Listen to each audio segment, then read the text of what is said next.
Mga Lodi, don't skip ads po tayo. Maraming salamat sa patuloy ninyong pagsuporta. Paki-like and share naman dyan mga Lodi. At sa mga gustong mag-donate sa ating GCash or regular na load, mag-comment lang po tayo. Para patuloy tayong makapag-upload ng mga bagong kabanata. Marami pong salamat. Kumusta mga Lodi, may bago tayong nobela, sana magustuhan nyo ang kwentong ito. Ito ay kwento ng isang kabataang lalaki na nagkaroon ng mahiwagang mga mata. Simulan natin ang kwento. Kabanata 631 hanggang Kabanata 640. Kabanata 631. Gayunpaman, sa huli, namatay pa rin sila sa kamay ni Yehan. Mula sa puntong ito lamang, makikita na si Yehan pagkatapos ng kanyang kamatayan at muling pagkabuhay ay tiyak na napakamalakas. Kumpara sa nakaraan, ang pagbabagong ito ay hindi isang bituin at kalahati. Pumasok na siya sa hanay ng mga nangungunang eksperto, at malamang na kwalipikado na siyang makipagkompetensya kay Merong Heto sa Timog. Ang uri ng mga tao ay pumunta upang hamanin ang board. Ang Timog ay puno ng baril at ang mga dayuhang lahi ay sumasalakay. Sa ngayon, lahat ng mga master ng pamilyang Jin ay pinugutan ng ulo niya, naiwan lamang ang Japanese Black Dragon Association. Natatakot ako na hindi nila mapipigilan si Yehan. Sa huli, ang turn ni Merong Heto. Nawala na. Sa hilaga, hilagang kanluran, at hilagang kanlurang mga lobo, ang kanilang mga mukha ay lumulubog na parang tubig, at ang kanilang mga daliri ay patuloy na tumatapik sa mesa. Wolf King? Kung linisin ni Yehan ang mapa ng ilog ng Merong at duminahin ang mundo ng mga kriminal sa Timog, malamang na magsisimula siya mula sa rehiyon ng gitnang China at pagkatapos ay papasok sa hilaga. Sa panahong iyon, ang ating hilagang kanlurang rehiyon ay magiging kanyang unang hintuan. Kailangan nating maghanda muna. Ang mga tauhan ng Northwest Wolf ay may 4 na dakilang Wolf Master ng hangin, kulog, tubig at apoy. Lahat sila ay nakatuon sa sitwasyon sa Timog sa sandaling ito. Kapag pinag-isa ni Yehan ang mundo ng mga kriminal sa Timog, ang kanyang unang hakbang sa hilaga ay ito ang kanilang hilagang kanlurang teritoryo. Matapos tumahimik ang Northwest Wolf ng ilang sandali, sinabi niya, magpatuloy at gumawa ng mga kumpletong paghahanda. Marahil sa simula ng taon, papasok si Yehan sa hilagang kanluran mula sa gitnang China. Bilang unang hintuan, hindi natin dapat hayaang makapasok siya sa hilaga. Natatakot ako na ang mga tao mula sa hilaga ay lahat sila ay nakatingin sa atin, ang ating hilagang kanlurang rehiyon ay hindi dapat ituring na biro, lalo na't kakainin ni Yehan. Sa ngayon, hindi lang ang Northwest Wolf ang nakatuon sa Timog, kundi sa mundo ng mga kriminal sa hilaga, may 3 hari at 1 lobo, ang hari ng damuhan, ang hari ng hilagang silangan, at ang hari ng Mietian. Ang pinakamahusay na tao ay si Zug Prajna. Sa Timog, walang makakapidyaw sa kanya. Gayunpaman, kung maglakas loob siyang pumunta sa hilaga, nakasalalay ito kung mabubuhay pa siya. Hindi nakakatakot si Yehan, ngunit ang mga taong nakapaligid sa kanya ay nakakatakot. Sa malaking upo ang gawa sa balat ng tigre, ang tila kalmadong mukha ay puno ng hangarin na pumatay. Hindi siya natatakot kay Yehan, ngunit ang mga taong nagtipon sa paligid ni Yehan ay napakakatakot. Sapat na ang isang baliw upang magdulot ng sakit ng ulo sa hilagang mundo ng mga kriminal, lalo na't isa pa. Guru Xiao Qingshan. Kung hindi makialam ang mga taong ito, makakain ba ni Yehan ng 3 hilagang hari at 1 lobo? Gayunpaman, sa sandaling makialam ang baliw at si Xiao Qingshan, walang makakapidyaw sa kanila sa hilaga. Tiger King?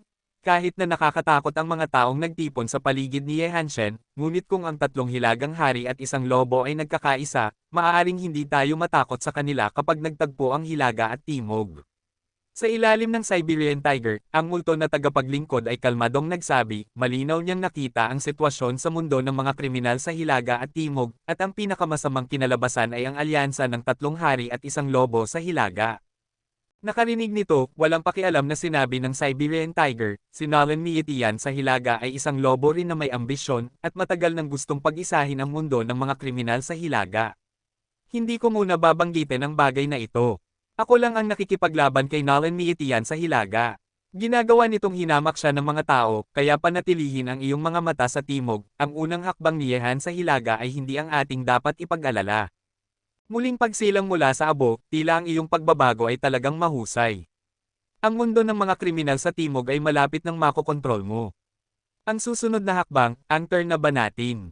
Ang mukha ni Zug Banro ay nagliwanag sa lungsod ng Yanjing, naghihintay siya, nagkaroon siya ng paligsahan kay Yehan sa Timog, ngunit hindi siya nakakuha ng kalamangan sa panahong iyon. At sa pagkakataong ito, Si Zhou Banro at Yehan ay kabilang sa uri ng mga kalaban na nagmamahal sa isa't isa.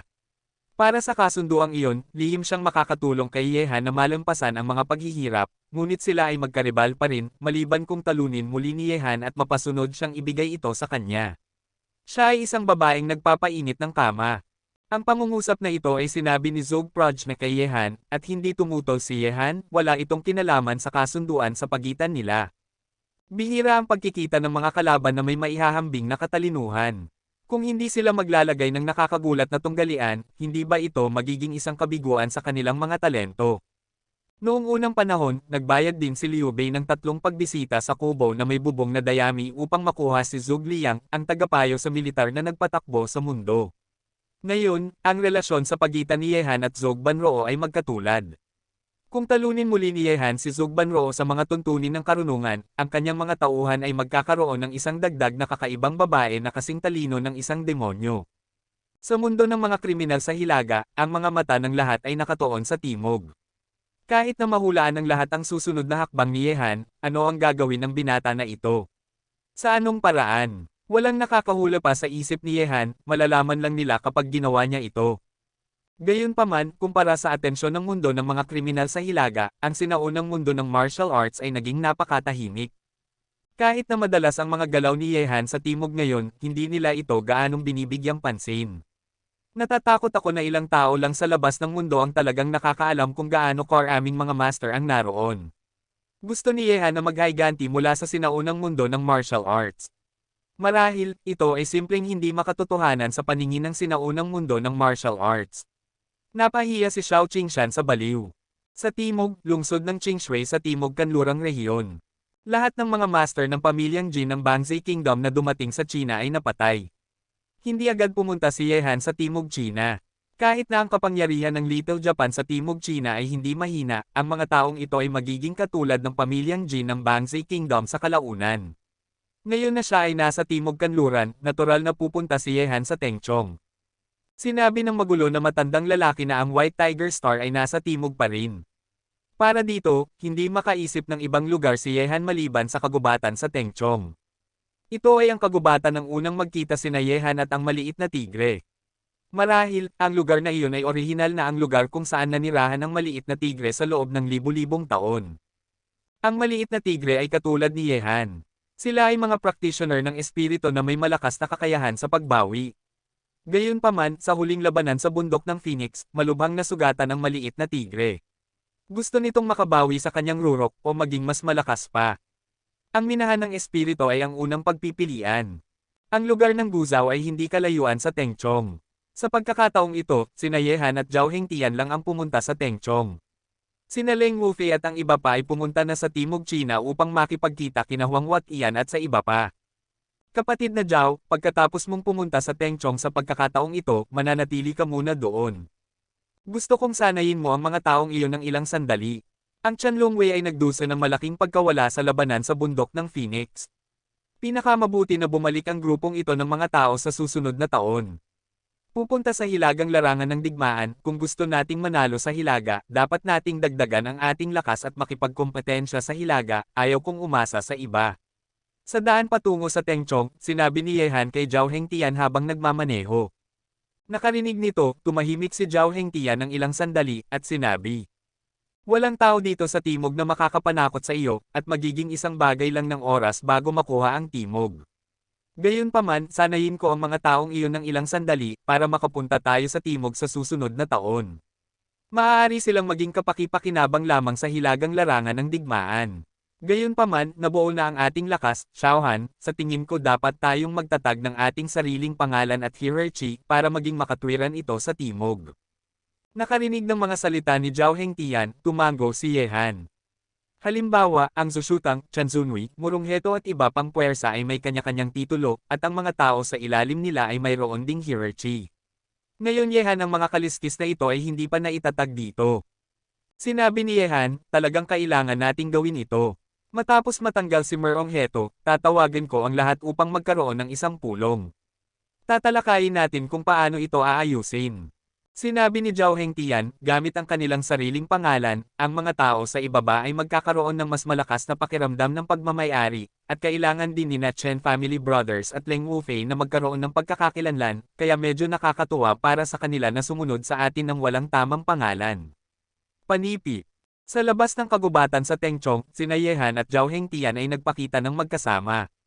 Ang kagubatan na ito ay nanatiling hindi nagbabago. Ang sinaunang at mahiwagang kapangyarihan ay nakapalibot sa buong kagubatan, at ang isang bakas ng nakakatakot na aura ay naihatid din sa loob. At bukas, may isang mapanganib na amoy sa hangin. Nang magpakita sina Yehan at Zhao Hengtian sa kagubatan, isang mabangis na amoy ang pumuno sa kanilang paligid sa lahat ng direksyon, at ang mga hayop sa paligid nila ay umungal ng malakas, at ang malalim na umungal na tunog ay hum-in na rin, at ang bawat isa sa kanila ay may mga damit na punit-punit. Ang mga taong may mabangis na mukha ay lumitaw sa paligid ni Yehan at Zhao Hengtian. Kabanata 632. Ito ay isang napakasamang at nakakatakot na kapangyarihan. Pagkatapos ng matagal na pagsasanay at pagpatay, halos nakalimutan ng mga taong ito na sila ay nag-iisa pa rin. Ang mga ekspresyon sa mukha ng mga taong ito ay napakahigpit at hindi nakangiti, ngunit lahat sila ay may parehong dugong aura na namumulaklak. Mayroong higit sa 50 katao na ang bawat isa ay umabot na sa yugto ng paglilinang ng Yuan, at higit pa, maraming tao ang nakarating na sa huling yugto ng Yuan P-Yuan. Ang rate ng paglago ng grupong ito ng mga tao ay mas mabilis kaysa sa unang batch ng mga taong nagsanay dito.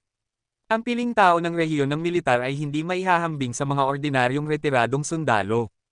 Binata Ye, tagapagturo. Tinitingnan sina Yehan at Zhao Hengtian na nagpakita rito, mahigit 50 katao ang sumigaw ng mahina, na may magalang at seryosong mukha, iniisip na sila ay mga piling sundalo lamang ng iba't ibang rehiyon ng militar sa simula, at ang kanilang pangarap ay upang mapabuti ang kanilang mga sarili at makapasok sa mga sundalo ng lahat ng pangunahing rehiyon ng militar.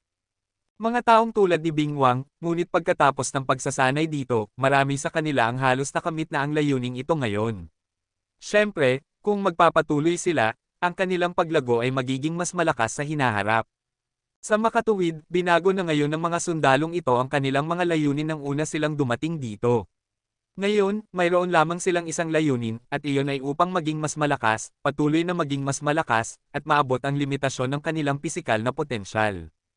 Siyempre, hindi nila malilimutan na ang kapangyarihan na mayroon sila ngayon ay ibinigay sa kanila ng dalawang lalaki sa harap nila.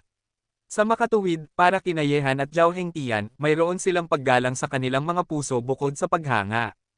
Tiningnan ni Yehan ang grupo ng mga taong nababad sa dugo na nakatayo sa paligid niya, at sinabi ng dahan-dahan, parang nagbago ka ng marami pagkatapos ng di makataong pagsasanay, hindi bababa sa hindi ka na ang mga mahina na tao dati. Maghintay ka ng ilang sandali, sa simula ng susunod na taon ay oras na para umalis ka rito at tunay na maunawaan ang iyong sariling halaga. Sa panahong iyon, maraming tao ang manginig dahil sa iyo, at sa hinaharap, lalampas ka sa mga malalakas. Salamat Yeshao sa paglilinang, hindi namin bibigwin ang mga inaasahan ni Yeshao. Sa kagubatan, ang malalim na boses ay parang panunumpa, at ang mga mukha ng mahigit 50 tao ay nagniningning ng mabangis na ilaw. Napakabuti, sabihin mo sa akin, sino ka ngayon? Ang tingin ni Yehan ay naglakbay sa mga taong ito isa-isa. Ang grupong ito ng mga tao ay hindi na makapaglilingkod sa sinuman maliban sa kanya. Kami ay Tianlong, ang matalas na talim sa kamay ni Yeshao, at handa kaming puksain ang lahat ng kalaban para kay Yeshao. Sige, tandaan mo ang sinabi mo, ikaw ay mga banal na dragon, at nakalaan kang lumipad sa langit at maging kataas-taasan. Gayunpaman, hindi ka lamang ang matalas na talim sa aking kamay, kundi pati na rin ang aking mga kapatid na lalaki at babae ni Yehan. Maraming kapatid na lalaki at babae sa iyong nakaraang batch.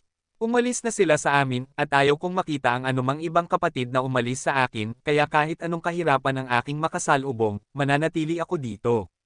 Sa hinaharap kapag nakatayo na ako sa tuktok, umaasa ako na ang mga kapatid na sumama sa akin upang labanan ang mundo, isang kapatid na hindi kakaunti. Matapos sabihin ito, dahan-daang naglakad si Yehan patungo sa kagubatan, ang kanyang likod ay mukhang medyo nalulumbay at malungkot, para sa mga taong taos pusong nasa parehong linya sa kanya, na nabuhay at namatay ng magkasama, talagang hindi itinuring ni Yehan ang mga ito bilang kanyang mga tauhan, ngunit isang kapatid na maaaring magbahagi ng kahirapan at kayamanan. Sa hinaharap kapag siya ay narito pa rin, sana ay naroon din ang grupo ng mga taong nabuhay at namatay ng magkasama, sa halip na siya ay nakatayo ng mag-isa sa tuktok. Ang ganitong bansa ay nag-iisa, at ayaw ito ni Yehan. Muling napunta sa maliit na lambak sa labas ng yungib, yumuko si Yehan sa puntod nitong Wei Xian Huadawist, pagkatapos ay tumayo at pumasok sa yungib.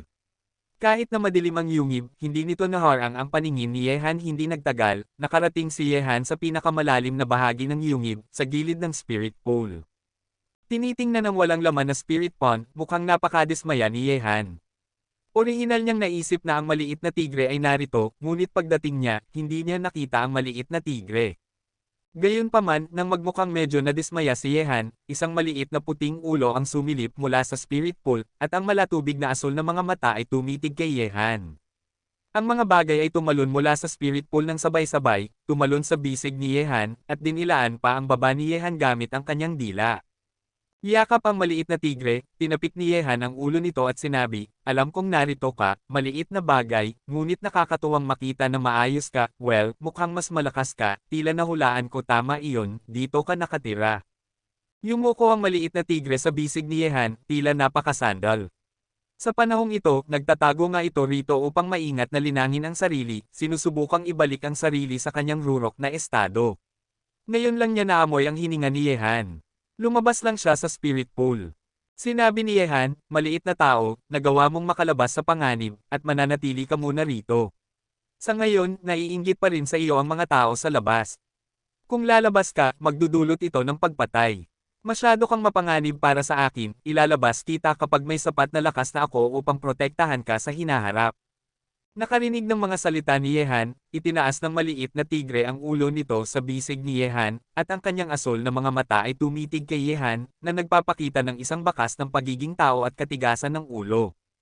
Nakita ito, sinaman siya ng tingin ni Yehan at sinabi, "Kung gusto mong sumunod sa akin sa hinaharap, kailangan mong makinig sa akin, naiintindihan mo ba?" Nakarinig nito, ibinaba ng maliit na tigre ang ulo nito, ngunit agad itong tumalon mula sa bisig ni Yehan at sumisid sa spirit pond. Pagkaraan ng ilang segundo, muling lumitaw ito mula sa spirit pool, at tama pa rin.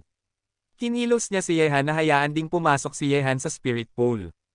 "Bababa rin ako." Tiningnan ni Yehan ang spirit pool sa ilalim ng kanyang mga paa, at tumitig ng may paghihinala sa maliit na tigre. Tumango ang maliit na tigre, at pagkatapos ay sumisid muli sa ilalim ng spirit pool. Nakita ito, nag-flutter ang puso ni Yehan. Matapos huminga ng malalim, pumasok din siya sa spirit pool. Sa susunod na sandali, nang pumasok si Yehan sa spirit pool, napagtanto niyang ang spirit pool ay talagang napakamalalim, at may mainit na hangin sa ilalim, pop-up. Matapos obserbahan ni Yehan ang posisyon ng maliit na tigre gamit ang kanyang mga mata ng yin at yang, agad siyang lumangoy patungo dito. Nang makita niyang papalapit si Yehan, nanguna ang maliit na tigre sa harap ni Yehan at lumangoy patungo sa pinakamalalim na bahagi ng spirit pool, go. Napalilibutan ng isang malawak na puti, kung wala si Yehan ang mga mata ng yin at yang, hindi niya makikita ng malinaw ang lahat sa paligid niya. Ang aura sa ilalim ng spirit pool ay napakamalakas, kahit na hindi sinadya ni Yehan na linangin sa ilalim ng spirit pool, naramdaman niyang ang mga aurang ito ay automatikong pumapasok sa kanyang dantian. Ang spirit pool na ito ay kakaiba. Matapos lumitaw ang kaisipang ito sa isip ni Yehan, agad siyang bumilis at sinundan ang maliit na tigre. Nang pumunta siya rito dati, hindi pa nakapasok si Yehan sa spiritual pool maliban sa pagsasanay sa gilid ng spiritual pool, kaya hindi niya alam ang spirit pond na ito ay talagang napakamalalim. Kabanata 633. Matapos lumangoy sa likod ng maliit na tigre ng halos isang minuto, naramdaman ni Yehan na naabot na niya ang ilalim ng spirit pool, at pagkatapos, agad na sumiksik ang maliit na tigre sa isang lugar, at sumunod din si Yehan sa likod nito. Bigla, naramdaman ni Yehan ang paligid ng kanyang katawan ay naging mas nakaka-relax. May hangin sa paligid niya. Kaagad pagkatapos, gumulong si Yehan sa hangin at matatag na tumama sa lupa. Nang tumayo si Yehan at tumingin sa paligid, bigla siyang nagulat dahil ito rin ay isang yungib, at ang saklaw ng yungib na ito ay ilang beses na mas malaki kaysa sa yungib sa itaas, at masagana rin ang aura kaysa sa itaas. Hanggat humihinga ka ng hangin dito, mapapahaba ang buhay ng mga ordinaryong tao. Hindi ko inaasahan na may isa pang yungib sa ilalim ng yungib na ito. Kung hindi dahil sa pangunguna ng maliit na tigre, natatakot akong hindi ko ito matatagpuan. Tumingin pataas si Yehan, at ang lugar na kanyang pinasukan ay isang layer ng puting aura, na naghiwalay sa aura ang tubig ng bukal sa pool ay dumadaloy pababa rito, at ang taong makakagawa nito ay tiyak na isang rurok na powerhouse na maraming beses na mas malakas kaysa sa kanya. Sa oras na ito, kinagat ng maliit na tigre ang pantalon ni Yehan, na nagpapahiwatig kay Yehan na sundan ito. Sige, manguna ka. Inalog ng maliit na tigre ang kanyang puwit at naglakad patungo sa isang sulok ng yungib. Matapos siyang sundan ni Yehan dito, agad siyang nakakita ng isang makapal na plataporma na bato na may lapad na 1 metro sa sulok na ito. Isang lumang kahon na gawa sa kahoy na may ilang mga disenyo na nakaukit dito, ang buong katawan ay 1 metro ang haba, ang buong katawan ay kulay pulang dugo, at may makapal na layer ng kulay abo dito.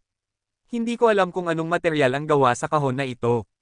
Pagkatapos ng napakaraming taon at walang pagkabulok na nakita ito, medyo nagtaka si Yehan, tinanggal ang kulay abong layer sa kahon na gawa sa kahoy, at pagkatapos ay binuksan ang kahon na gawa sa kahoy. Kaagad, ang nakita ni Yehan ay isang piraso ng manipis na papel, isang singsing, at isang mapuputing kwintas. Nakita ang tatlong kakaibang bagay na ito, kinuha muna ni Yehan ang piraso ng tissue paper mula sa kahon na gawa sa kahoy. Ang piraso ng tissue paper na ito ay napakamanipis, hindi isang ordinaryong papel, kung hindi man ay imposible itong ilagay sa hindi selyadong kahon na ito. Ang manipis na papel na ito ay napanatili hanggang sa araw na ito. Ako si Shufu, ang Panginoon ng Dinastiyang Great Qin. Kung may taong nakalaan upang makapasok sa yungib na ito, pinatunayan nito na ikaw at ako ay nakalaan. Noon, inutusan ako ni Emperor Qin na hanapin ang gamot ng kawalang kamatayan. Gayunpaman, ang tunay na mahabang buhay ay maaaring makamit sa pamamagitan ng gamot. Upang iligtas ang aking buhay, nagsinungaling ako ang Dangdo ay naghahanap ng gamot ng kawalang kamatayan. Gayunpaman, nang dumaan ako rito, natagpuan ko ang spirit mine na ito, at nanirahan dito ng mag-isa. 500 taon nang lumipas sa isang kisap mata, ngunit nang malapit na akong maging isa sa langit at tao, sinalakay ako ng isang malakas na dayuhang hayop. Natalo ako sa dayuhang hayop, at parehong nasaktan. Sa huli, nag-iwan ako ng isang panloob na alchemy, isa mula sa Sumeru Realm, at ang aking sariling nilikhang spirit control technique. Umaasa ako na ang isang taong nakalaan ay papatayin ng hayop para sa akin pagkatapos makuha ang pagkakataong ito. Kung hindi mo ito gagawin, ang aking espiritu sa langit ay susumpa sa iyo magpakailanman magandang kamatayan.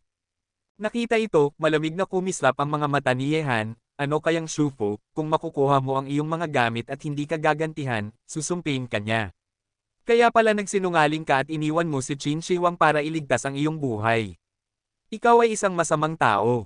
Matapos sabihin ito, patuloy na tumingin si Yehan sa ilalim ng manipis na papel, na patuloy na nagsasalita tungkol sa paraan ng paglilinang ng Yulang Shu, ang paggamit ng Sumeru Realm, at ang panloob na alchemy na naiwan ni Shu Fu mismo.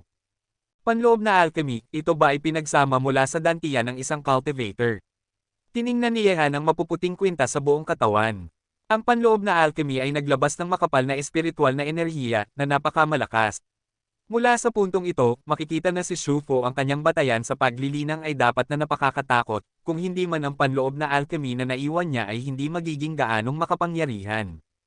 Mahusay, gamit ang panloob na alchemy na naiwan ni Shufu, ang aking lakas ay tiyak na mas mabilis na lalago, talagang tumutulong sa akin ang Diyos. Tumawa ng malakas si Yehan habang hawak ang panloob na alchemy. Shufu, tingnan kailangan ko pa ring pasalamatan ka sa pagpunta rito, gamit ang iyong panloob na alchemy, may isa pang bargaining chip ako upang atakihin ang hilagang mundo ng mga kriminal.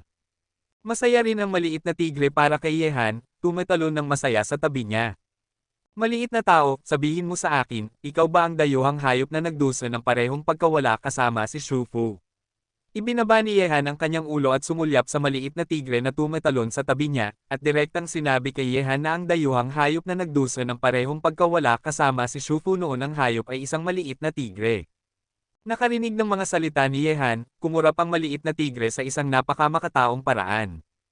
Talagang siya ito. Napagtanto ni Yehan sa kanyang puso na ang nag-iisang makatawag ng isang makapangyarihang hayop dito ay ang maliit na tigre. Dahil ito ay isang maliit na tigre, natural na hindi makaganti si Yehan kay Shufu. Tungkol sa kanyang pananatili syempre, tatanggapin ni Yehan ang lahat ng mga kayamanan na ito ng may ngiti. Ibinaba ang panloob na alchemy, kinuha ni Yehan ang singsing mula sa kahon. Ang singsing na ito ay tinatawag na Sumeru Realm. Ayon kay Shufu, kahit na ang Sumeru Realm ay mukhang napakaliit, mayroon itong built-in na espasyo na napakadaling dalhin. Ang singsing na ito ang Zumi Realm ay hindi kay Shufu mismo, ngunit nakita niya ito ng aksidente noon. Kung gusto mong gamitin ang Sumeru Realm, kailangan mong pakainin ito ng iyong puso. Ayon sa mga tagubilin ni Shufu, kinagat ni Yehan ang kanyang sariling daliri at nagwisik ng kaunting dugo dito.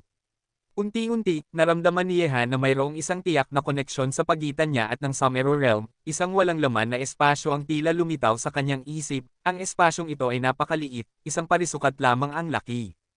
Naramdaman nito, gumalaw ang mga saloobin ni Yehan, at ang Dragon Scale Dagger na kanyang dala ay lumitaw sa Sumeru Realm. Talagang isang magandang bagay. Masaya ang mukha ni Yehan. Ang ganitong uri ng kamanghamanghang bagay ay talagang umiiral sa mundong ito. Ang ganitong uri ng bagay ay simple na lumalampas sa modernong teknolohiya. Hindi ito maipaliwanag ng agham at lampas sa kakayahan ng martial arts. Maaaring may kaugnayan ba ito sa isang bagay na sinusuri ng iba't ibang puwersa? Matapos matuwa, tumahimik si Yehan. Noon, ang makapangyarihang mundo ng mga kriminal, ang sinaunang sekta ng martial arts, at maging ang mga dayuhang puwersa ay tila naghahanap ng parehong bakas, at ayon sa ang mga monghe ng Shaolin Temple ay nagsabi na kung matagpuan ang bakas na ito, ang buong sinaunang mundo ng martial arts ay papasok sa isang hindi pa naganap na panahon ng kasaganaan, isang bagong panahon. At ngayon, kahit na ang Zumi Realm na ito ay hindi isang bagay na hinahabol ng mga puwersa ng lahat ng partido, natatakot ako na dapat itong may kinalaman sa kanilang hinahabol. Ang Zumi Realm na ito ay napakamangha upang ipaliwanag ito gamit ang karaniwang pangunawa. Matapos isipin ang posibilidad na ito, patuloy na tumingin si Yehan sa manipis na papel. Ang huling talata sa manipis na papel ay nagtala ng paraan ng pagsasanay ng Spirit Control Technique. Ang Spirit Control Technique ay pangunahing tumutukoy sa isang paraan ng pagkontrol ng mga armas, gamit ang aura upang kontrolin ang mga armas. Pagkatapos ng dodging, ang kaaway ay maaaring patayin sa loob ng 100 metro. Ang paraan ng pagpatay sa kaaway na ito ay katulad ng isang lumilipad na teknik ng espada. Gayunpaman, kahit na si Shufu ay isang henyo, at nilikha rin niya ang Spirit Control Technique, nang umalis siya sa antas, siya ay napakasama nang makilala niya ang isang maliit na tigre, na wala ng kalahati ng kanyang buhay si Shufu sa isang labanan ng isang tao at isang hayop. Sa huli, wala na siyang oras upang sanayin ang Spirit Control Technique na nilikha niya mismo. Maging, sayang. Nilikha mo ito sa gastos ko sa huli. Ngumiti si Yehan, at agad na umupo nang nakatawid ang mga binti sa harap ng plataporma na bato, at nilamon ang panloob na alchemy na naiwan ni Shufu. Ang panloob na alchemy ay naglalaman ng isang maringal na aura, na kapareho ng paglilinang ni Yehan. Sa sandaling pumasok ang panloob na alchemy sa kanyang katawan. Nasisip-sip lang ni Yehan ang kapangyarihan sa panloob na alchemy, at pagkatapos, naramdaman ni Yehan na parang isang dragon na sumisip-sip ng tubig. Ang patuloy na espiritual na enerhiya sa panloob na alchemy ay nagbuhos sa kanyang dantian ng ligaw, kahit na gusto ni Yehan sa sandaling ito, tila hindi nasisip-sip ni Yehan ang kapangyarihan sa panloob na alchemy, ngunit ang kapangyarihan sa panloob na alchemy ay nagsasama sa kapangyarihan sa dantian ni Yehan. Ang sitwasyong ito ay tumagal lamang ng kalahating oras, at isang malakas na puwersa ang pinakawalan mula sa katawan ni Yehan. Kabanata 634. Pagbagsak. Sa dantian, ang kapangyarihan na kabilang sa unang yugto ng gitnang gobernador ay tumaas ng hakbang-hakbang, at umabot sa gitnang yugto ng gitnang gobernador sa loob lamang ng kalahating oras. Ang bilis na ito, hindi man lang ng ahas na isipin ni Yehan dati. Napakabilis, sa ganitong bilis patuloy na tumatakbo, natatakot ako na magtatagal lamang ng kalahating araw para makapasok si Yehan sa kaharian ng dakilang direktor. Masaya ang puso ni Yehan. Nag-iwan lang sa kanya si Shufu ng isang malaking kayamanan. Hindi pinigilan ni Yehan ang ganitong uri ng pagbagsak sa ngayon. Siyempre, hindi niya tatanggihan na makapasok sa kaharian ng dakilang gobernador. Gayunpaman, ang lahat ay may sariling. Kung lalampas ito sa bilis na ito, hindi mailarawan ang mga bagay na maaapektuhan. Sa ganitong paraan, nalubog si Yehan sa kasiyahan ng pagtaas ng kapangyarihan. Ang kapangyarihan ng fusion ng panloob na alchemy ay napakabilis na, ngunit ang bilis ng pagsipsip ni Yehan ay nagbago rin mula sa mabagal patungo sa ligaw. Ang dalawa ay nagtutulungan sa isa't isa. Para bang ang isang mahirap na tao ay biglang nakakuha ng napakalaking kayamanan, mula sa isang matipid na tao patungo sa isang marangyang mayamang tao. 5 oras, sa loob lamang ng 5 oras, sa ilalim ng pagsasama ng panloob na alchemy, ang kaharian ni Yehan ay tumataas ng hakbang-hakbang, mula sa simula ng pagbagsak hanggang sa gitnang termino ng gitnang gobernador, pagkatapos ay ang huling termino ng gitnang gobernador, at ang rurok ng huling yugto, at ngayon, si Han ay nagbukas na ng daan patungo sa dakilang gobernador at naging isang tunay na malakas na tao. Gayunpaman, matapos masira ang lahat ng paraan dito, ang mukha ni Yehan ay kasing pula ng dugo, ang kanyang mga mata ay minsan mabangis, at minsan kalmado. Sa sandaling ito, tila dalawang tao si Yehan. Ang mabaliw at naiinis na aura ay pinakawalan mula sa katawan ni Yehan. Sa tulong ni Shufu Niden, ang kaharian ni Yehan ay tumaas mula sa unang yugto ng pagiging isang gobernador, hanggang sa yugto ng unang yugto ng pagiging isang supervisor. Maaaring tawaging mabaliw. Sa sinaunang mundo ng martial arts, natatakot ako na mula pa noong sinaunang panahon, walang nagpasyang masira ang kanilang sarili tulad nito. Ang lakas ng isang mandirigma ay naipon ng hakbang-hakbang. Kahit na nakakuha siya ng isang tiyak na pagkakataon upang masira, hindi siya kasing hindi mapigil tulad ni Yehan. Dapat mayroong isang tiyak na bilis sa lahat ng bagay. Sa sandaling mawala siya sa kontrol at lumampas sa bilis na ito, siya ay ang mga hindi maiiwasang kahihinatnan ay nagbuburo. Ngunit ngayon, nang makakuha ng lakas si Yehan, bumabagsak din siya sa isang estado ng pagkahumaling. Ang kanyang isip ay nilamon ng mga pakinabang na dala ng Shufu Niden, na ginagawa siyang alipin ni Shufu Nidan. Ang lakas ay tumaas ng ligaw, ngunit kung ang sariling pangunawa at kaharian ng isang tao ay hindi makahabol, may isang resulta lamang, alinman sa mamatay ng marahas, o maging isang demonyo na nawala ng isip at alam lang ang pagpatay. Ngayon, hindi namamalaya na bumabagsak si Yehan sa estadong ito. Ito ang unang pagkakataon na nakaranas ni Yehan ng ganitong sitwasyon. Ang tukso na dala ng Shufu Niden ay masyadong malakas, kahit na ang kanyang malakas na isip, hindi niya ito kayang labanan.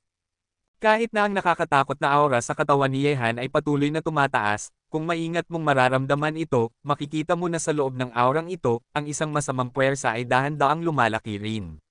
Sa sandaling ang masamang puwersang ito ay maging mas malakas kung ang isip ni Yehan ay alipinin, kung gayon si Yehan ay magiging isang baliw na ulo. Ho. Gayunpaman, nang malubog si Yehan sa sitwasyong ito, ang mga pagsabog ng mga nag-uugong na soundwave ay lumabas mula sa bibig ng maliit na tigre. Ang soundwave na ito ay makapangyarihan at nakakatakot, na may napakamalakas na kapangyarihan sa pagtagos, na tumutunog sa paligid at sa mga pader na bato ng yungib. Ang ilang maliliit na bato ay nahulog dahil sa nakakatakot na soundwave na ito. Ang ganitong uri ng soundwave ay nagmula rin sa mga tainga ni Yehan patungo sa kanyang isip, at patuloy itong tumutunog sa kanyang isip tulad ng kulog na bumabagsak mula sa langit. Sumirit ito mula sa kanyang bibig. Sa susunod na sandali, isang malamig na pakiramdam ang tumaas mula sa dantian ni Yehan. Nang maramdaman ang sitwasyong ito, nagulat si Yehan, ang kanyang mukha ay nagbago ng ligaw, at nagmadali siyang sugpuin ang panloob na alchemy ni Shufu at patuloy na pumasok sa kanyang dantian. Sa puwersang ito na patuloy na pumapasok sa kanyang dantian, alam ni Yehan na ang resulta na naghihintay sa kanya ay magiging kakilakilabot. Damn it, halos mahulog ako sa isang demonyo.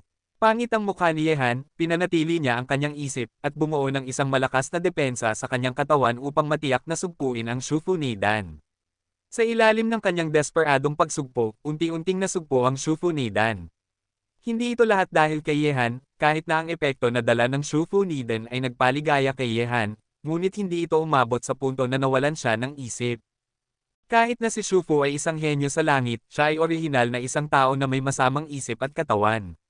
Ang panloob na alchemy na naiwan niya ay natural na may masamang kalikasan din. Ang paglunok ng kanyang panloob na alchemy ay natural na madaling nakakaapekto sa isip. Sa ilalim ng dobleng tukso at impluensya normal lang na maunawaan ni Yehan. Pagkalipas ng isang oras, ganap na nasugpo ni Yehan ang natitirang kapangyarihan sa Niden ni Shufu sa kanyang katawan, na pumipigil dito na magpatuloy sa paggawa ng gulo. Kapag kailangan lang ito ni Yehan, ilalabas niya muli ang kapangyarihan na ito. Ang paglunok ng panloob na alchemy ni Shufu at ang pagbagsak sa unang yugto ng dakilang gobernador, nasipsip lang ni Yehan ang isang katlo ng kapangyarihan sa panloob na alchemy ni Shufu pagkatapos ng buong malaking antas ng pagpapabuti, at ang natitirang dalawang katlo ng kapangyarihan ay nasugpo lahat ni Yehan. Matapos sugpuin ang Shufu Niden, huminga ng malalim si Yehan, at dahan-daang binuksan ang kanyang mga mata. Sa oras na ito, unti-unting bumalik sa normal ang kanyang kutis. Walang kagalakan sa kanyang mga mata pagkatapos ng isang pagbagsak, at ang ilan sa kanila ay mukhang buhay siya pagkatapos ng isang sakuna. Sa kabutihang palad, kung ang maliit na tigre ay hindi biglang nagising sa kanya mula sa estadong iyon sa kritikal na sandali, alam ni Yehan na sa susunod, tiyak na mababaliw siya at magiging isang demonyo na nawala ng isip.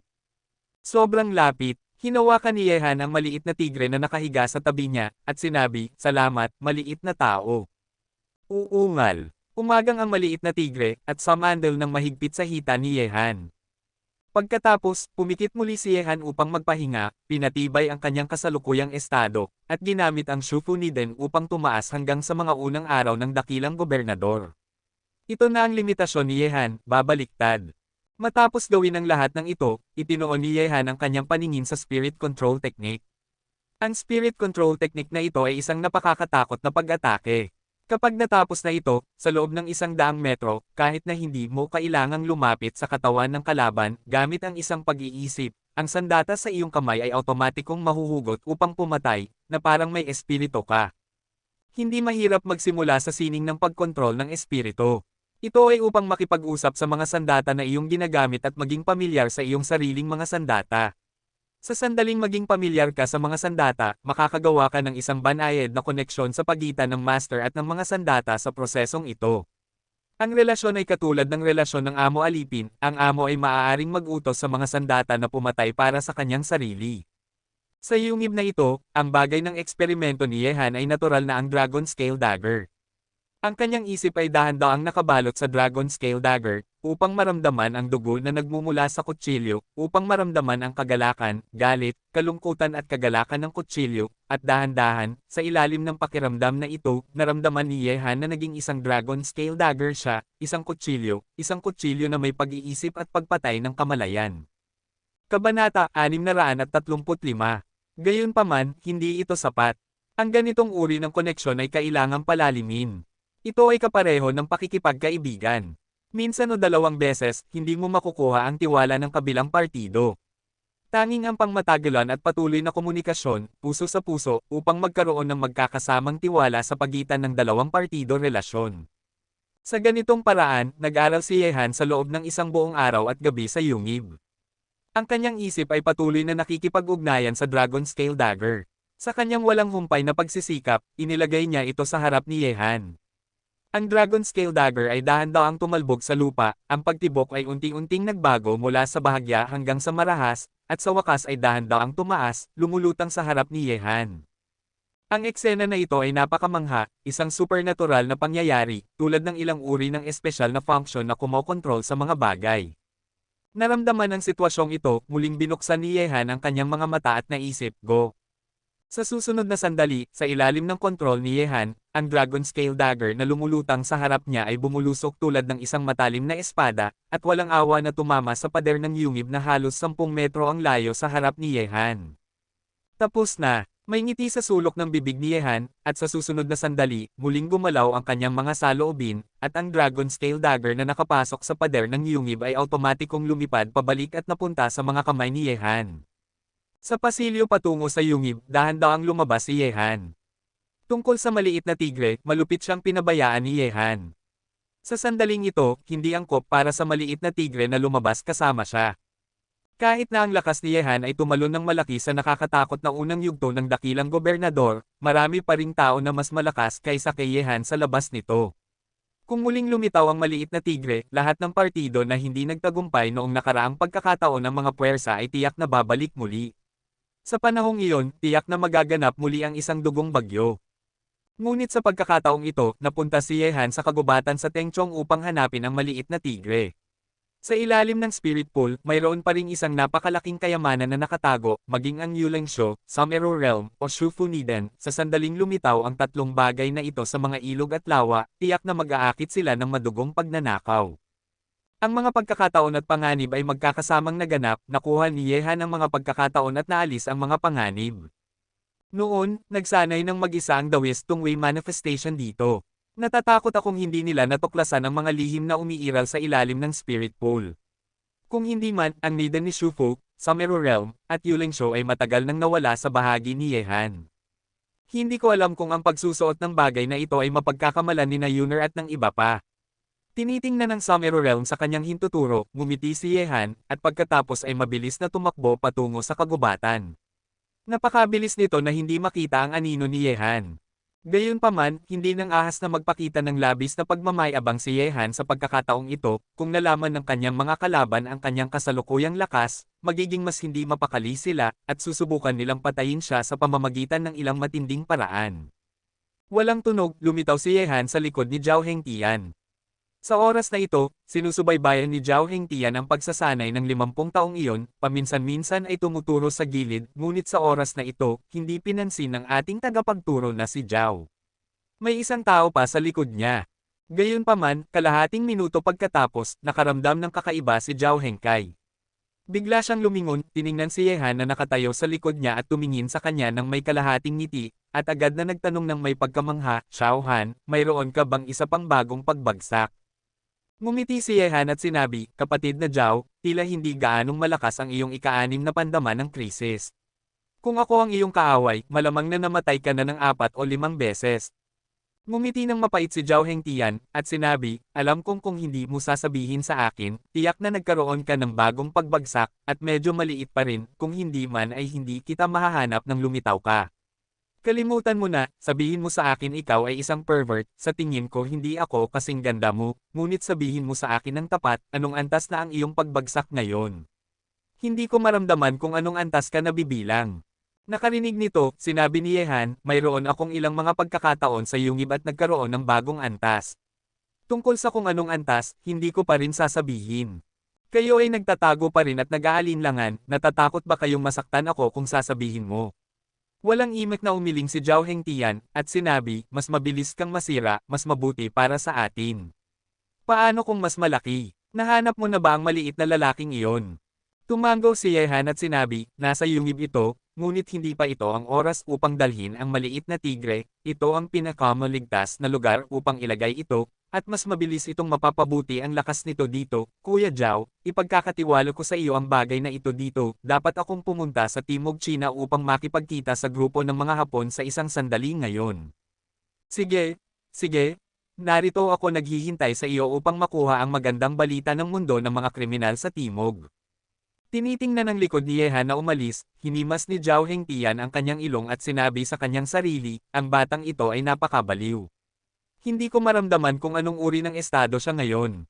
Maaaring nalampasan na ba niya ang gitnang antas?" Direktor Ren.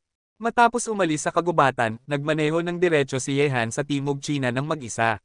Sa ngayon, sina Leng Wufei at ang iba pa, pati na rin ang biyenan ni Yehan na si Huang Watian, ay nanonood sa mga Hapones sa Timog China. Natanggap ni Yehan ang balita na ang mga Hapones ay dumating sa China.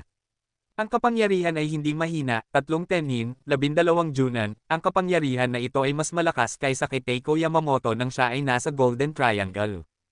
Lalawigan ng Guangdong, lungsod ng Zhejiang. Nagmaneho si Yehan papasok sa isang vilya, at sina Leng Wufei at Huang Watian, na nakatanggap na ng balita, ay lumabas. "Hehe, Xiao Han, dumating ka sa tamang oras. Tinalakay namin kung paano masisira ang sitwasyon ng mga Hapones. Ngayon na narito ka, hahayaan kitang gawin ito." Tinitingnan si Yehan na naglalakad patungo sa kanila, nakangiting sabi ni Leng Wufei. "Biyenan, sir, ano ang nagpasaya sa inyo?" Lumapit si Yehan at nakangiting nagtanong. "Pumasok na tayo at pag-usapan natin mamaya." Kabanata 636. Pumasok ang tatlo sa vilya, ang pangunahing puwersa ng magkakapatid na Chen, sina Huang Wuliang, Sun Bumir, Zhou Lai, Xiaben at Lin Chi ay naroon lahat. "Xiao Han, ganito ang nangyari. Ngayon ay inimbite ng mga Hapones ang maraming leader sa Timog China upang magkaroon ng isang party. Tinalakay namin kung masisira ba ang sitwasyon. Ang ideya ng mga Hapones ay ang puso ni Sima Zhao, at alam ng lahat." Sinabi ni Huang Watian, simula nang masira ang Chansen Association sa mundo ng mga kriminal sa Timog China, ilang leader na dating nakakabit sa mga kamay ni Wu Chansen ang nag-ookupa ng isang panig. Kahit na hindi nila idineklara ang kanilang pagsuko sa atin, hindi rin sila nang ahas na makipaglaban sa atin. Gayunpaman, mula nang dumating ang mga Hapones pagkatapos noon, ilang tao rito ang nagsimulang mag-alok, at tila nagpaplano silang maging mga traidor at traidor. Nakarinig nito, ngumiti si Yehan at sinabi, "Dahil ang ilang tao ay gustong maging mga traidor at traidor, ako, isang miyembro ng anti-traidor na koponan, ay natural na pupunta at titingnan." Biyenan, nasaan ang kanilang lugar ng pagpupulong? Sinabi ni Wang Watian, sa Sea Island Hotel sa lungsod ng Zhejiang, binibilang ang oras, dapat na nagsisimula na sila ngayon. Nakarinig ng mga salita ni Wang Watian, tumayo si Yehan at nakangiting sinabi, dahil ganoon ang kaso, ano pa ang hinihintay natin, marahil ay may mag-aanyaya sa atin sa tanghalian ng mas maaga. Ang Sea Island Hotel ay isang 5-star hotel sa lungsod ng Zhejiang. Matatagpuan ito sa sentro ng lungsod. Karaniwan, ilang mayayamang tao ang pumapasok at lumalabas dito. Gayunpaman, ngayon ay nerserba na at walang ibang bisita ang tinatanggap. Nang dumating si Yehan at ang iba pa rito, sa gate ng Island Hotel, ang mga nag-aanyaya sa mga bisita doon ay naging dalawang mandirigmang Hapones na nakakimono, na pumipigil sa iba na makapasok sa Island Hotel. Hehe, sa teritoryo ng ating bansa, nang ahas ka pa ring maglakad ng mayabang. Tila hindi mo sila hahayaang magbayad ng presyo. Talagang iniisip mo ba na ang ating dakilang bansang Chino ay isang lugar pa rin kung saan sila maaaring gumala ng ayon sa gusto nila? Tinitingnan ng dalawang mandirigmang Hapones na nakakimono sa pasukan ng hotel, ngumiti si Yehan at diretsyong lumapit, sinusundan sina Leng Wufei at ang iba pa at si Huang Watian. Sir, pasensya na po, nerserba na ang lugar na ito ng aming grupo, bumalik na lang po kayo bukas. Isang maliit na Hapones ang tumingin kay Yehan na papalapit, at magalang na nagsabi, ngunit hindi maintindihan ni Yehan ang ganitong uri ng sitwasyon. Isang bansa na magalang sa ibabaw ngunit masama sa loob. Hehe, ang mga 5-star hotel sa ating bansa ay hinayaan kayong mga Hapones na maging mga tagapagbantay ng pinto. Tila may malaking potensyal kayong maging mga bantay aso. Mahinang ngumiti si Yehan sa dalawang Hapones. Baga, nang marinig ang mga salita ni Yehan, nagalit ang dalawang Hapones, at agad na naghanda upang turuan si Yehan ng isang aral, ngunit bago pa sila makalipat, sinipas sila ni Yehan sa hangin. Ang dalawang samurai ng Hapones na nakakimono ay hindi mahina, sila ay mga master ng Jonin na, nakabilang sa ranggo ng mga unang klase na master, ngunit sinipa pa rin sila ni Yehan ng mag-isa at nahulog sa lobby ng hotel sa isang napaka-nakakahiyang sitwasyon, agad na nagulat ang lahat na nagpa-party sa hotel.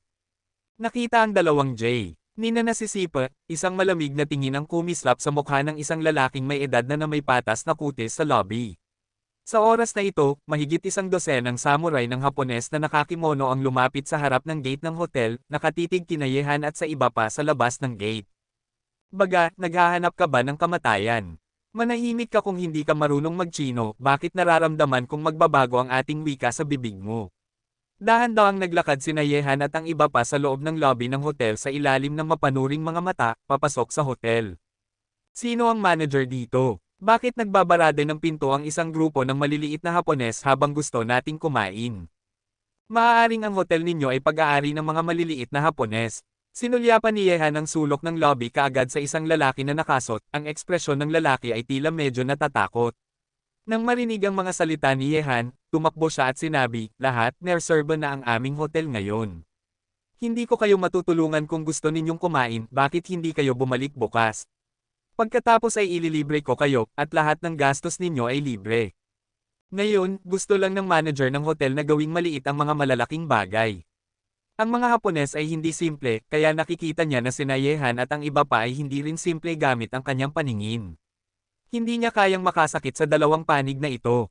Libre ang lahat ng gastos, hindi ba sa tingin mo ay hindi natin kayang bayaran ang pagkain mo? Walang pakialam na sinabi ni Yehan, binubuksan mo ang pinto upang magnegosyo, at kapag dumating ang mga customer, hinihiling mo silang umalis, ano ang dahilan? Ang mga Hapones ay nagnenegosyo, ngunit ang mga Chino ay hindi maaaring magnegosyo. Nakarinig nito, natigilan ng manager ng hotel. Ang mga bisita ay walang hangganan, at ang Diyos ang may perang gugugulin. Gayunpaman, ito rin ay isang first-come first-served basis, tama ba? Marahil, ito ba si G? Yeah! Sa sandaling ito, ang lalaking may edad na may patas na kutis ay tumingin kay Yehan at walang imak na nagtanong. Nakarinig nito, biglang nanginig ang katawan ng manager ng hotel, at isang tingin ng takot ang kumislap sa kanyang mga mata, G. Yeah! Ilang tao lang sa Timog ang hindi nakakaalam ng kanyang pangalan ngayon, siya ang pinakamakapangyarihang tao sa Timog sa ngayon, bahagyang ang uso ng pagiging Panginoon ng Timog na mundo ng mga kriminal. Nakarinig nito, lumingon si Yehan upang tumingin sa lalaking may edad na, pinunot ang kanyang mga mata at ngumiti, bakit mo ako tinatawag? Gusto rin ba ninyong mga Hapones na alagaan ako kapag pumunta ako rito para kumain? Kung gayon, ipinapayo ko sa inyo mas mabuting makita kung nasaan ito. Ito ang huwaksiya, at hindi sa inyo mga Hapones ang magpapasya dito. Baga, ikaw na mapagmataas na Chino, marami ka pang mabubuhay. Matapos marinig ang mga salita ni Yehan, maraming Hapones ang tumingin kay Yehan ng may malamig na mga mata. Mayroon ng puot sa pagitan nila at ni Yehan. Nakikita si Yehan na napakayabang, nagdagdag ito ng gasolina sa apoy ng puot na ito. Sa tingin mo ba mahaba ang buhay ko? Ngumiti si Yehan, Little Japan, alam mo ba kung anong presyo ang kailangan mong bayaran para masabi iyan? Ang mundo ng mga kriminal sa timog ay aking teritoryo, at binabantaan mo ako sa aking 1 hektarya na 30 puntong lupain. Ako, sa tingin ko ikaw ang nag-iisip na mahaba ang buhay mo, tama ba? Hindi, G. Hindi ba masyadong labis ang mga salita mo? Sa pagkakaalam ko, ang Timog China ay hindi talaga pinag-isa. Hindi bababasa, si G. Mayroong sa gitnang China ay ang Panginoon pa rin ng timog na mundo ng mga kriminal. Ang patas na mukhazong sinabi ng binata ng kalmado, bukod dito, kung gusto ni G. Iyan na pag-isahin ang mundo ng mga kriminal sa timog na China, natatakot ako na magkakaroon ng napakalalaking hadlang. Ano ang kinalaman nito sa inyo mga Hapones? Ang ating mga panloob na gawain ay sarado at nilulutas natin mismo. Little Japan, ang huwaksiya ay hindi isang lugar kung saan kayo dapat manatili, lalo na't isang lugar kung saan kayo maaaring kumilos ng walang ingat, kaya mas mabuting umalis na kayo rito, huwag kang mag-anong uri ng mga gamo-gamo ang ginugulo dito, kung hindi, ano ang mangyayari sa pamilyang Jin ng Bangzai Kingdom, ganoon din ang mangyayari sa inyo. Malamig na umungol si Leng Wufei. Nakarinig nito, sinabi ng lalaking may edad na may patas na complexion. Tiyak na isa ito sa mga mabangis na general ni G. Si G. Leng na walang iba kundi isang mabilis na espada. Una sa lahat, nais kong ideklara na kami ay kaibigan ni G. At kami ay mga Black Dragon. Papunta sila sa Timog China upang maghanap ng mga kaibigang may kaparehong pag-iisip upang magnegosyo, at walang ibang masamang hangarin, hindi ko sa tingin ikaw ay magiging sobrang mapagmataas na paalisin mo ang mga taong pumunta sa China upang magnegosyo, tama ba? Negosyo. Tumawa si Yehan, at pagkatapos ay tumingin siya sa mga leader na iyon sa Timog China na nakayuko at hindi nang ahas na tumingin sa kanya sa sandaling ito, at nagpatuloy. Ang pakikipagnegosyo sa mga taong ito ay marahil hindi isang magandang negosyo. Well, gusto ko ring magbigay ng isang pahayag, magnegosyo sa China, magnegosyo sa Timog na mundo ng mga kriminal, tinanong mo ba ako Yehan? Gayon din, tila nagkamali ka, magiging kaibigan ba kami ni Yehan at ng Black Dragon? Noong panahong nasa Golden Triangle, namatay ang iyong master ng Black Dragon Society sa aking mga kamay, sa tingin mo ba magiging kaibigan tayo? Nakarinig ng mga salita ni Yehan, isang kakaibang katahimikan ang kumalat sa lobby ng hotel. Ang mga Hapones ay hindi nagsalita, ngunit tumingin sila kay Yehan ng may hindi maihahambing na malamig na mga mata. Ang Black Dragon ay pupunta sa China, kaya hindi ganoon ka-simple. Ang pagpatay kay Yehan ay isang pangunahing layunin, ngunit ang sitwasyon sa mundo ng mga kriminal sa Timog na China ay hindi matatag at walang katapusang mga away. Kung samantalahin ng Black Dragon ang pagkakataong ito upang magtatag ng sariling kuta dito, magiging mas mahalaga ito kaysa sa pagpatay kay Yehan. Kabanata 637. Hehe, G. Matagal na tayong hindi nagkita. Huwag kang pumunta rito. Matagal na akong naghihintay na pumunta ka sa Timog China ng personal. Naisip ko na ang sinabi mo, G. Sa oras na ito, sa lobby ng hotel, isang matandang lalaki ang tumayo, sinabi kay Yehan ng may ngiti. Nakarinig nito, tiningnan siya ni Yehan, at pagkatapos ay nakangiting sinabi, kaya pala si Gulong to. Ngayon na naisip mo na, Gulong to, alam mo ba kung ano ang gagawin? Siyempre. Nakangiting sabi ni Gulong to, ipinapahayag ko ngayon na ang mundo ng mga kriminal ng lalawigan ng Nanay ay lubos na sumusunod sa mga utos ni G. At lahat ay pinamamahalaan ni G. Sa sandaling lumabas ang mga salitang ito, nagbago ang mga mukha ng iba pang mga lider, at nakaramdam sila ng kaunting hindi mapakali. Ang presensya ni Yehan dito ay nagdulot na sa kanila ng hindi komportable, at ngayon ang mga salita ni Gulong to ay nagdulot sa kanila ng mas malaking pagkalito, hindi alam kung ano ang gagawin. Ang mga mukha ng mga Hapones ay mas madilim sa oras na ito. Ang layunin ng kanilang pagtitipon sa pagkakataong ito ay upang makuha ang mga leader ng mundo ng mga kriminal sa Timog China upang gumawa ng mga bagay para sa kanila. Lahat ng pagsisikap ay walang kabuluhan. Sa oras na ito, tiningnan ni Yehan ang lalaking may edad na may patas na complexion at sinabi, hindi mo kailangang maging mapagkunwari kung gusto mong maghayganti sa akin. Kung hindi, bibigyan kita ng 3 araw upang umalis sa huwaksiya. Kung hindi, personal akong magsisimula sa pagpapalayas ng mga tao, tandaan, 3 araw lang ang meron ka. Matapos magsalita, lumingon si Yehan at umalis, sumunod din sa kanya si Gulongto, dahil nagpahayag na siya ng kanyang saloobin, natural na hindi na siya makikipaggulo sa mga Hapones. Nakita ang pag-alis ni Yehan, ang mga mukha ng mga Hapones ay napuno ng hangarin na pumatay. Ang mga salita ni Yehan ay malinaw na nagbibigay sa kanila ng isang ultimatum.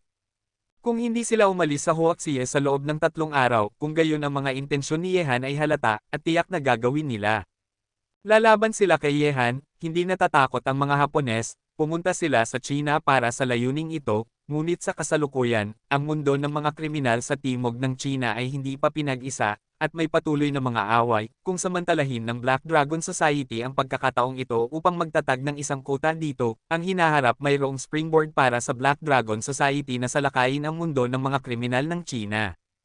Jing Tian. Tila magkakaroon tayo ng away sa Yehan na ito, ikaw na napakadaya, ang ating Black Dragon Society ay hindi pa formal na nagugulo sa kanya, ngunit siya mismo ang nagbanta sa atin, hindi tayo basta-basta aalis tulad nito lunukan ang iyong hininga, matatakot ba ang ating Black Dragon sa anumang kaaway?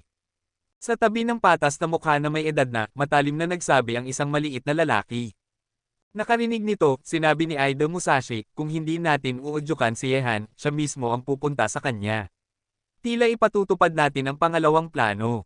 Kailangang ipaalam natin sa kanya ang lakas ng ating Black Dragon Society. Sinabi ng maliit na lalaki, Ida, matagal na akong naghihintay sa araw na ito. Ang pagkamatay ni Teiko Yamamoto sa Golden Triangle ay hindi lamang nagpahiya sa ating Black Dragon Society, ngunit nagdulot din sa atin ng malaking pagkawala.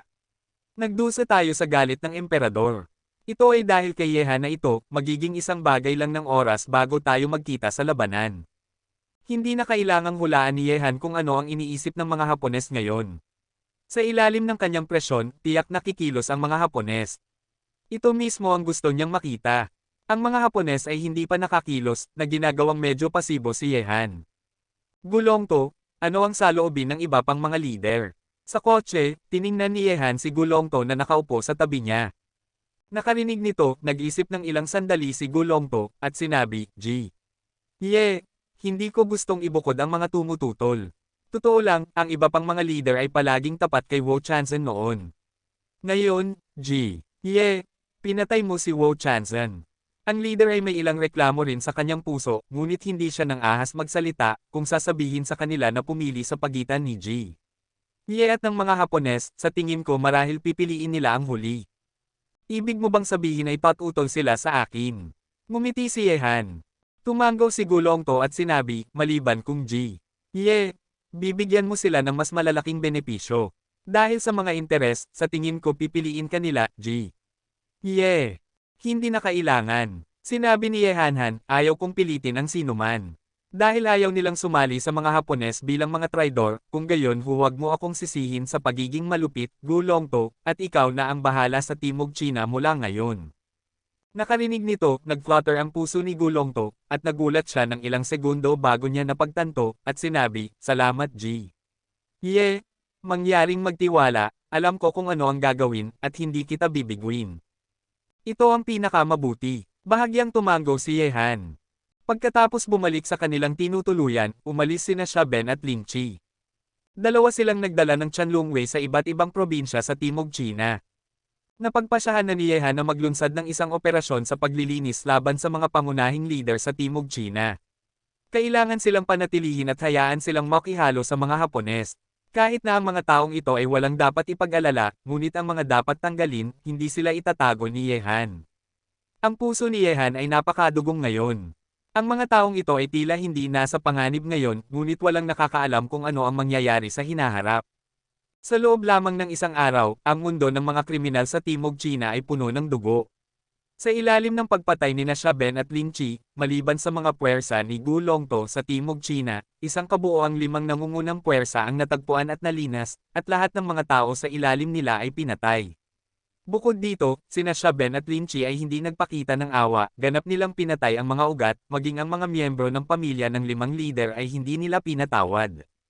Siyempre, ang mga bagay na ito ay nangyari sa dilim. Walang ideya ang mga ordinaryong tao na daan-daang tao ang namatay sa Timog China sa loob lamang ng isang araw. Kabilang dito ang mga matatanda at maging ang mga bata. Ang kalikasan ng isang bayani, sa kabutihang palad, mabilis akong nag-react, kung hindi, natatakot ako na pupunta ako sa impyerno kasama ang ibang mga leader upang magulat. Lalawigan ng nanay, kumislap ang mukha ni Gulongto ng isang tingin ng pagpapahalaga at pasasalamat, para kay Yehan sumasang-ayon siya sa diskarte na ito dahil siya ay nasa mundo ng mga kriminal, dapat siyang magkaroon ng puso ng kabaitan. Ang kabaitan sa kaaway ay kalupitan sa sarili. Naiintindihan ng lahat ang katotohanan ito. Ang kasalukuyang Yehan, para sa mga tagalabas, ay isang mapang-api na bayani, walang awa, at handang gawin ang anumang bagay upang makamit ang kanyang mga layunin. Siyempre, maswerte rin si Gulongto. Sa kabutihang palad, tumugon siya sa oras at tumayo sa tabi ni Yehan. Kung hindi, imposible para sa kanya na umupo sa bahay at uminom ng tsaanang mapayapa. Tungkol sa mga bagay na ito, hindi na nag-abala pang magtanong si Yehan. Ang kasalukuyang siya ay hindi na ang maaway na Yehan na dating kilala. Tungkol sa kaaway, ang kanyang kasalukuyang prinsipyo ay upang patayin ang damo at ugatin ang ugat, at hindi siya mag-iiwan ng anumang pag-asa sa kaligtasan para sa kanyang kaaway, kahit na wala itong laman. Kahit na may mga inosenteng tao, magiging walang awa siya at mas gugustuhin niyang patayin ang maling tao kaysa hayaan siyang makatakas. Gayunpaman, habang halos malinis na ang mundo ng mga kriminal sa Timog China, habang hinihintay ni Yehan na kumilos ang mga Hapones, isang babae ang dumating sa pansamantalang tirahan ni Yehan. Nakita ang babaeng naglalakad papasok mula sa labas, maingat na tumingin ng ilang beses si Yehan bago niya nakilala kung sino siya. Yehan, matagal na tayong hindi nagkita. Tiningnan ng babae si Yehan na nakaupo sa sala at sinuri siya. Medyo nahihiya siya, ngunit pagkatapos huminga ng malalim, umupo siya sa tapat ni Yehan. Kabanata 638. Kaya pala si Miss Cow. Matagal na tayong hindi nagkita. Mahinang ngumiti si Yehan. Isang beses nang nakilala ng babaeng ito si Yehan, at nakipagkarera ng kotse si Yehan sa kanya nang siya ay nasa Jiangsu at Zhejiang. Ang babaeng ito ay tinawag na Cao Ying. Noon nang ako ay nasa Jiangsu at Zhejiang, tinawag akong ate ng mga mayayamang bata sa lalawigan ng Guangdong.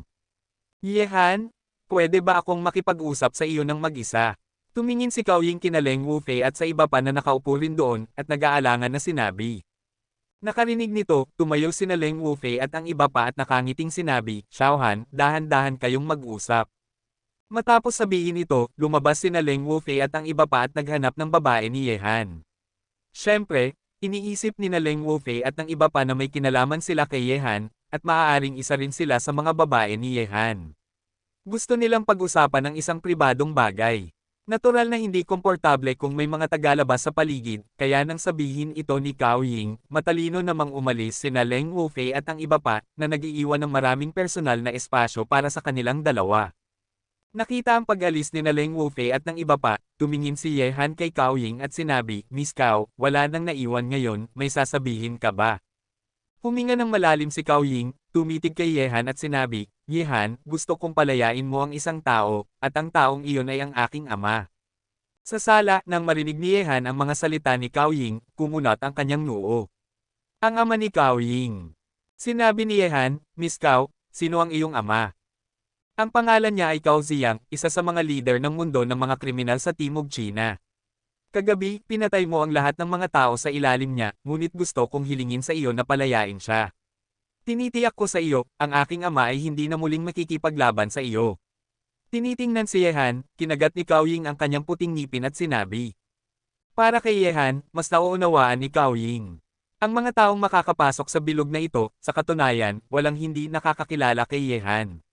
Ngayon, hindi na si Yehan ang nakikipagkarera sa isang grupo ng mga mayayamang bata kasama nila. Siya ay isang desperadong tao, ang kanyang katayuan at aura ay hindi maihahambing sa isang simpleng mayamang pamilya. Sa ngayon, ang mga taong makakausap ni Yehan ay pawang mga kilalang tao. Sa makatuwid, nagtipon ng maraming lakas ng loob si Cao Ying upang makita si Yehan ngayon. Sa una, naisip niya na hindi siya makikita ni Yehan, ngunit sa wakas ay sinalubong siya ni Yehan at binigyan siya ng pagkakataong magsalita, ngunit hindi sigurado si Cao Ying kung papayag si Yehan sa kanyang kahilingan. Nakarinig ng mga salita ni Cao Ying, kumunat ang noo ni Yehan. Mayroong talagang isang leader na nagngangalang Cao Ziyang sa mundo ng mga kriminal sa Timog China, ngunit hindi alam ni Yehan na si Cao Ziyang ay ama ni Cao Ying. Ilang sorpresa, ngunit ilang kahihiyan din. Sa katunayan, ang pagpapalaya kay Cao Ziyang ay isang bagay lamang ng kanyang mga salita, ngunit kung palalayain si Cao Ziyang ngayon, ang mga taong may kaugnayan sa kanya ay lalapit sa kanya upang hilingin sa kanya na palayain ang kanyang kaaway, hindi na ito gagana. Nakita na tahimik si Yehan, kinagat ni Cao Ying ang kanyang ngipin at sinabi, Yehan, alam kong medyo nakakahiya ito sa iyo, kaya kong ibigay ang lahat, maging pera o ang aking mga tao. Pagkatapos ng lahat, umupo si Cao Ying sa tapat ni Yehan, kinagat ang kanyang ngipin, pumikit at dahan-dahang hinubad ang kanyang Amerikana. May suot siyang itim na pang-itaas sa ilalim, ngunit masasabi ni Yehan na maliban sa pang-itaas na ito, wala nang ibang suot si Cao Ying sa ilalim, ibig sabihin ay naghanda siya bago pumunta, kasama na ang pag-aalok ng kanyang sariling katawan. Nakita na hinuhubad na ni Cao Ying ang pangalawang damit, hinawakan ni Yehan ang kanyang kamay, bumuantong hininga at sinabi, Miss Cao, hindi mo kailangang gawin ito, at bukod dito, ako, Yehan, ay hindi ang uri ng tao na iniisip mo.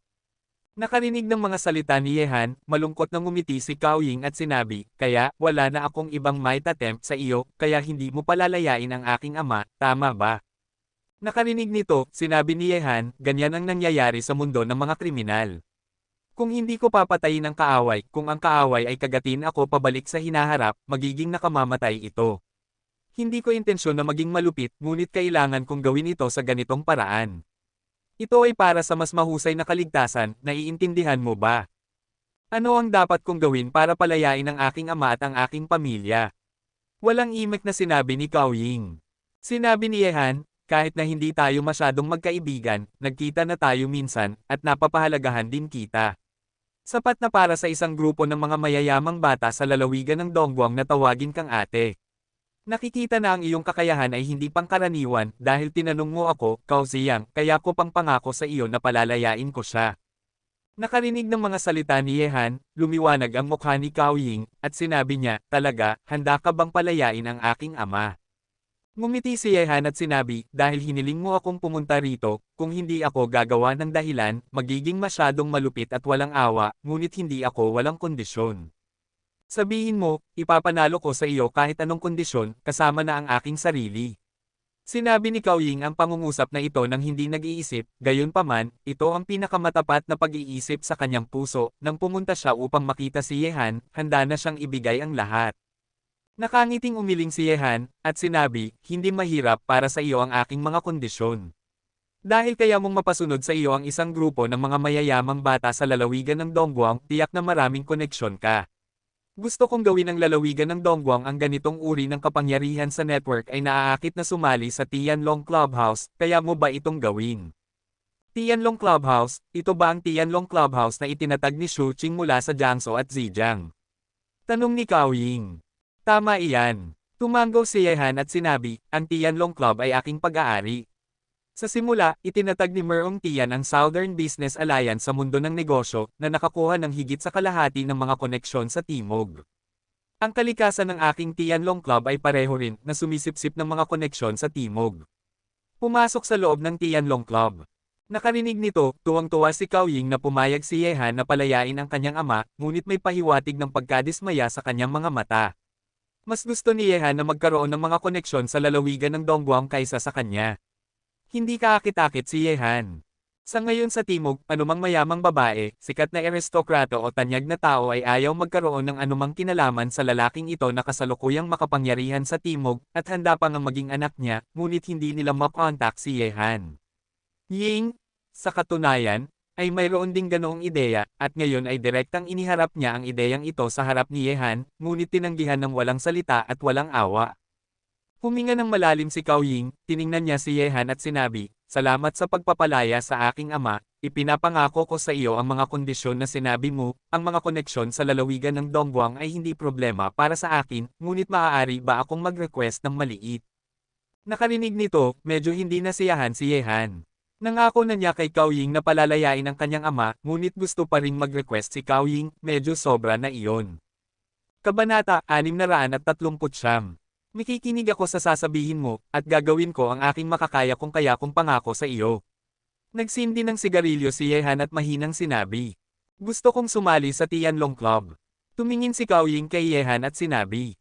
Nakarinig nito, ngumiti nang hindi maipaliwanag si Yehan at sinabi, iyon lang ba ang kahilingan? Iyon ang kahilingan. Sinabi ni Cao Ying, ang mga club sa negosyo tulad ng Tianlong Club ay aking mga lakas, kaya gusto kong sumali. Ngumiti si Yehan at sinabi, sige, ipinapangako ko sa iyo, gayunpaman, kailangan mong linisin ang mga koneksyon sa Guangdong Province, tungkol sa ibang mga bagay, maaari mong talakayin ito kay Shu Qing mismo, at sasabihin ko sa kanya. Salamat, masayang sabi ni Cao Ying. Kahit na hindi niya makuha ang anumang karagdagang relasyon kay Yehan, nasiyahan din si Cao Ying na makatayo sa tabi niya. Ang hinaharap ay magiging mahaba. Matapos magsalita ni Yehan kay Cao Ying, kumatok si Leng Wufei sa pinto at pumasok. Nakita ni Yehan ang isang panunuya sa kanyang mukha. Sir, may nangyari ba? Tanong ni Yehan. Sinabi ni Leng Wufei, may nangyari nga, ngunit sa tingin ko ito mismo ang gusto mong makita. Dinala ni Merong Heto ang Diyos ng kamatayan ng pamilya Merong sa Timog China. Nagkita silang lihim ng mga Hapones. Nakarinig nito, nakangiting sinabi ni Yehanhan, ito nga ang gusto kong makita. Gusto ko sanang harapin siya pagkatapos kong matanggal ang mga Hapones. Dahil nagmamadali siyang mamatay, kung gayon matutupad siya. Ang Timog China ay magiging ang Jedi ni Merong Heto. Sinabi ni Leng Wufei, nakikihalo si Merong Heto sa mga Hapones ngayon. Tila naramdaman niya na ang ating susunod na hakbang ay siya. Hindi niya tayo kayaing harapin ng mag-isa, kaya pinili niyang makipag-alyansa sa mga Hapones. Ngumiti si Yehanhan at sinabi, ang aksyon ni Merong Heto ay tiyak na walang silbi. Hindi ko pinansin ang mga Hapones. Pareho lang ito ngayon na sumali si Merong Hetumo. Maaari lamang nitong mapabilis ang kanyang sariling oras ng kamatayan. Nakarinig ng mga salita ni Yehan, umupo si Cao Ying sa gilid at hindi nagsalita. Ang pagpatay sa mundo ng mga kriminal ay hindi isang bagay na dapat niyang tanungin. Ang lalaking ito ay may malalaking ambisyon, at ang kanyang ambisyon ay nasa timog na mundo ng mga kriminal. Marahil, pagkatapos ng labanan sa Timog China, ang timog na mundo ng mga kriminal ay ganap na masisira. Naging kanyang pag-aari. Sinabi ni Yehan, Sir, nasaan na ba sina Merong Heto at ang mga Hapones? Panahon na para makipag-ugnayan ng mabuti sa kanila. Ngumiti si Leng Wufei at sinabi, ayon sa balita mula sa Chanlungwei, marahil hindi na natin kailangang hanapin sila ng mag-isa, sila ang pupunta rito, sa tingin ko, maaari tayong maghintay ng tahimik dito. Napakaganda. Ngumiti si Yehan, Sir, iurong mo ang lahat ng mga tao sa labas, hihintayin natin sila rito. Matapos sabihin ito, tumingin si Yehan kay Cao Ying at sinabi, Cao Ying, umalis ka muna, at magbigay ng mensahe sa iyong ama para sa akin, ang mga langgam ay nagsisisi sa puno, walang alinlangan na humihingi ng isang patay na dulo, kapag ikaw ay matanda na, maaari kang magtiwala sapat na ang pagtatanim ng mga bulaklak upang tamasahin ang iyong pagtanda, dahil tumigil ka na, huwag ka nang pumasok ulit. Tumango si Cao Ying at sinabi, susundin ko ang sasabihin mo, at tinitiyak ko sa iyo na hindi na makikialam ang aking ama sa mga gawain ng mundo ng mga kriminal. Pinagkakatiwalaan kita. Nakita ang pag-alis ni Cao Ying, kakaiba ang sabi ni Leng Wufei, hindi ba babae mo ang babaeng ito? Sir, masyado ka nang nag-iisip. Tumawa si Yehan, umiling at sinabi, siya ang anak ni Cao Ziyang mula sa mundo ng mga kriminal sa Timog China, at isang beses na nakilala ko siya. Tumango si Leng Wufei at nakangiting sinabi, naiintindihan ko, tila ikaw na bayani ay nalulungkot din sa kagandahan. Huwag mong gawing halimbawa ito. Sinabi ni Yehan, malaking pagkakamali na ang pagpapalaya kay Cao Ziyang, ang hangin na ito ay hindi magtatagal. Sinabi ni Leng Wufei, mabuti at naiintindihan mo, hindi ka dapat magpa-soft-hearted sa mundo ng mga kriminal. Ang Chanlungwei na nagmamanman sa mga Hapones sa labas ay binawi na lahat. Sa lugar kung saan pansamantalang naninirahan si Yehan, lahat ay naghihintay sa pagdating ni Merong Heto at ng mga Hapones. Sa ilalim ng hindi nakikitang presyon ng madalas na paggalaw ni Yehan, Merong sa huli, hindi na makaupo ng tahimik si Heto, ang Panginoon. Kung hindi siya kumuha ng inisyatiba na umatake, mas maliit ang kanyang mga pagkakataon kapag nilapitan siya ni Yehan. Ang pakikipag-alyansa sa mga Hapones ang tanging paraan na maisip ni Merong Heto. Habang tahimik na naghihintay sina Yehan at ang iba pa, kumilos sina Merong Heto at ang mga Hapones. Dinala ni Merong Heto ang lahat ng mga Shinigami General, isang kabuoang 13 tao, na pawang mga master na nakabasag sa kaharian ng Rendo. Sa panig ng mga Hapones, mayroong 12 J. Nina 3 master ng Tennin. Makapangyarihan, ngunit matatakot ba sila ni Yehan ngayon? Paparating na. Sa loob ng villa, sabay-sabay na tumingin sina Yehan at ang iba pa sa labas. Nararamdaman ng sino man ang hindi nakikitang nakakapresyong puwersa na kumakalat mula sa hangin. Sa sandaling lumitaw sina Chan Lungwei at ang mga Hapones kay Merong Heto, lumitaw na sila. Oo, sa harap. G. Ye. Narito na kami. Magtatago ka ba sa loob at hindi lalabas upang makita ang isa't isa? Ang boses ni Aida Musashi ay dumating sa hangin na sumasakop sa bawat sulok. Kabanata 640. May paparating na mamatay, paano ko hindi sila makikita sa huling pagkakataon? Dahan-dahang lumabas sina Yehan at ang iba pa sa villa. Sa harap nila, isang nakakatakot na aura ang pinakawalan sa hangin. Shanren, 3 Tianren, kasama si Merong Heto, ang aurang ito ay nagpagulo sa sitwasyon, at ang hindi nakikitang nakakapresyong puwersa ay nakakasakal. Si Merong Heto, ang Panginoon ng Timog, ay dumating ng personal. Maliban kay Yehan, walang naruroon ang nang-ahas na maliitin siya. Ang lakas ni Merong Heto sa labanan sa Merong Villa ay malinaw na naaalala. Narito ka ba para mamatay? Ang conclusion ni G. Ye ay medyo maaga. Marahil narito kami upang makita si G. Ye. Ano sa tingin mo, G? Merong. Tumingin si Aida Musashi kay Merong Hee na nakatayo sa tabi niya. Tingnan at sabihin mo ito. Nakarinig nito, isang malamig na ilaw ang kumislap sa mga mata ni Merong Heto, at sinabi niya, iwanan mo ito sa akin, Yehan, at harapin mo mismo ang iba. Kung magtatagumpay ka o mabibigo ay nakasalalay sa laban ngayong gabi. Sige. Tulad ni G. Merong, kung iiwan niya ito sa iyo, ang iba pang mga tao, ang ating Black Dragon Society, ay tiyak na ay padadala natin sila sa impyerno.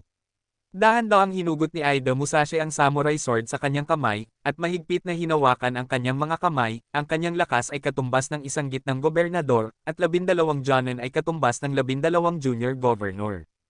Nakita ito, tumingin si Yehan kay Merong Heto at nakangising sinabi, Merong Heto, nagmamadali kang mamatay, gusto kong patagilan ka ng ilang araw, tila nagiging walang pasensya ka na. Nakarinig nito, isang malupit na tingin ang kumislap sa mukha ni Merong Heto, at sinabi niya, Yehan, maraming pagkakataon na akong hindi ka napatay, ngunit sa pagkakataong ito ay hindi ko na ito palalampasan, hindi ka mamamatay, ang aking pamilya Merong ay nasa timog kung papatayin kita, kahit na ang isang baliw ay maghayganti sa akin, kung gayon sulit ito. Sinabi ni Yehan, Merong Heto, mapapatay mo man ako ngayong gabi o hindi, ang iyong pamilya Merong ay wala ng lugar sa timog, ayos lang, ang mga lumang at bagong alitan sa pagitan mo at ko ay aayusin ng magkasama ngayong gabi, gusto kong makipaglaban ayusin ang timog, alisin ka, ang posisyon ng Panginoon ng timog ay magiging akin, Yehan. Pagkatapos ng lahat, tumitig si Yehan kay Merong Heto at lumabas. Ang Dragon Scale Dagger ay kamangha-manghang lumitaw sa kanyang kamay sa sandaling ito. Magkatapatang tumingin ang dalawa na may walang katapusang hangarin na pumatay at lumaban. Tinitigan ng bawat lalaki ang kanilang mga kalaban. Ang tatlong magkakapatid ng pamilyang Chen at si Leng Wufei ay nakaharap sa tatlong Celestial Ninja, Musashi Aida.